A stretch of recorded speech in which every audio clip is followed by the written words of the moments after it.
Hi friends, सकाळी 7 वाजता आम्ही निघालोय भटकंती करायला। 2 तास झाल्यानंतर फायनली आम्ही पोहोचलोय मंदिराच्या पायथ्याला। पायथ्यापासून अजून 20 मिनिटं घाट पार करून श्री बल्लेश्वर मंदिराजवळ पोहोचलो। हे मंदिर अतिशय सुंदर असे भरून दिसत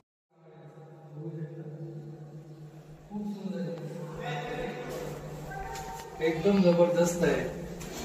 सगळं पूर्वी आतमध्ये वरती बघितलं ना तुम्ही, सगळं पूर्वी बांधकाम आहे। इकडून मेन रस्ता आहे मेन मंदिराला जाण्याचा।